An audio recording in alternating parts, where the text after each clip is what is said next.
నా పేరు వీరయ్య, తుర్కల మధ్యకుంట. మా గ్రామం తుర్కల మధ్యకుంట, పెద్దపల్లి మండలం, పెద్దపల్లి జిల్లా. నాకైనా ఒక 2 ఎకరాల భూమి ఉంది. నాకు ఈరోజు 11 గంటలకు 12,000 రూపాయలు రైతు బంధు పడ్డాయి. మరి వడ్లు ధాన్యం సుతం తడిచి మొలకలు వచ్చినప్పటికి సుతం రైతులకు కటింగ్ కాకుండా తీసుకుని వడ్లు కొనిపించినందుకు విజయరమణ గారు సుతం రైతుల పక్షాన బాగా మంచి వ్యక్తిగా మీరు ప్రజలు మర్చిపోకుండా ఆయనను ఎప్పుడు గుండెల్లో దాచుకోవాలని ఆశిస్తున్నాను. మాది గజ్వేల్ నియోజకవర్గం, కుకునూరుపల్లి మండల్, రాయవరం గ్రామం. నా పేరు రాగం వెంకటేష్ యాదవ్. నాకు 2 ఎకరాల పొలం ఉంది.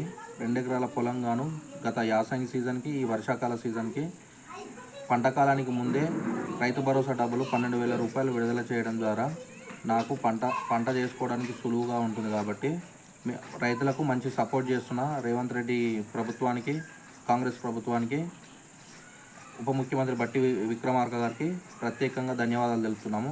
ఇలాగ ఇంకా రైతులకు మంచి సపోర్ట్ చేసి, మిషనరీ సపోర్ట్ కూడా చేసి ఇంకా ప్రభుత్వం రైతులను ఆదుకోవాలని కోరుకుంటున్నాం. నా పేరు నాగల్ల సుజాత. మాది రాజన్న సిరిసిల్ల జిల్లా, కోనరావుపేట మండల్, గ్రామం నిమ్మపల్లి. నా పేరు మీద ఎకరం 22 గుంటల భూమి ఉన్నది. దానికి రైతు భరోసా 9,300 పడ్డాయి.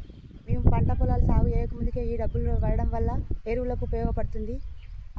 మళ్ళీ మాకు ఇందిరమ్మ ఇల్లు కూడా వచ్చింది. దానికి ఈ ప్రజాపాలనకు